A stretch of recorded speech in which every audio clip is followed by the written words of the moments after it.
માં સીતાજી, માં પાર્વતીજી, માતા શબરીએ પણ આવી જ અખંડ શક્તિઓ બતાવી છે. જ્યારે મહારાણી દ્રૌપદીજી એમના 5 પુત્રોના હથિયારા અશ્વત્થામાને પોતાની સામે ઉભેલો જોઈને પણ ગુરુ પુત્રની માનું દુઃખ સમજે છે અને એમને માફ કરી દે છે. ત્યાગનું આવું વિરાટ હૃદય માત્ર આર્ય નારીનું જ હોય.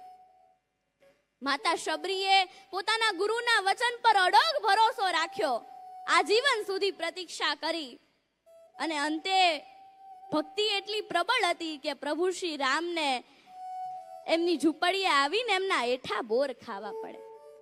શિવજીને પામવા માટે માતા પાર્વતીજીએ પણ અજોડ ને કઠિન તપ કર્યું. પાર્વતીજીની ભક્તિ સામે શિવજીને ઝૂકવું પડ્યું. રૂકમણીજીએ પણ અખંડ શક્તિઓ બતાવી છે. એમને પણ એક સાહસનું ઉદાહરણ કહી શકાય કે જ્યારે રૂકમણીજીના વિવાહ શિશુપાલ સાથે નક્કી થાય અને ત્યારે દ્વારકાધીશ ભગવાન શ્રી કૃષ્ણને સંદેશો મોકલે અને ત્યારે દ્વારકાધીશ રૂકમણીજીને રથમાં બેસાડીને લઈ જાય.